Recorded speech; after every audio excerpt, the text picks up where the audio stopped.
Red flags of headache. ఎప్పుడు మనం హెడేక్ను ప్రమాదకరంగా చెప్పుకుంటాము? ఏ లక్షణాలు ఉంటే మనం ప్రమాదకరంగా చెప్పుకుంటాము? దాని గురించి ఇప్పుడు తెలుసుకుంటాము.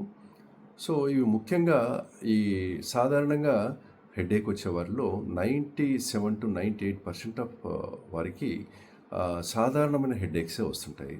ముఖ్యంగా మైగ్రేన్ హెడేక్ కానీ, మైగ్రేన్ హెడేక్ అనేది వెరీ కామన్ హెడేక్, లేదా టెన్షన్ హెడేక్ కానీ, లేదా క్లస్టర్ హెడేక్ కానీ, లేదా mixed headache, non specific headaches, లేదా సైనస్ హెడేక్స్, ఇట్లా రకరకాల హెడేక్స్. ఇవన్నీ నాన్ డేంజరస్ హెడేక్స్.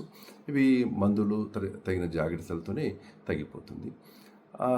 ఇది కాకుండా ఒక 2-3% ఆఫ్ పీపుల్లో డేంజరస్ హెడేక్స్, అంటే అది బ్రెయిన్కు సంబంధించిన హెడేక్స్. అంటే బ్రెయిన్లో వాపు కానీ, బ్రెయిన్లో ట్యూమర్ కానీ, బ్రెయిన్లో ఇన్ఫెక్షన్ కానీ, బ్రెయిన్లో వాటర్ చేరుకోవడం, ఇట్లా రకరకాల బ్రెయిన్లో ప్రాబ్లమ్స్ వల్ల వచ్చే హెడేక్ను డేంజరస్ హెడేక్ అంటారు.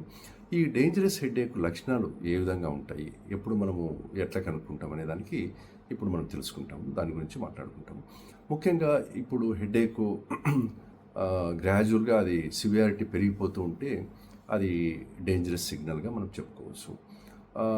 రెండోది వచ్చి హెడేక్తో పాటు వామిటింగ్స్ రావడము, హెడేక్స్తో పాటు గిడ్డినెస్ రావడము, తల తిరగడము, హెడేక్తో పాటు blurring of the visual symptoms రావడము, హెడేక్తో పాటు ఫిట్స్ రావడం. కొందరికి ఫిట్స్ వస్తే అది డేంజరస్ హెడేక్గా మనం చెప్పుకోవచ్చు.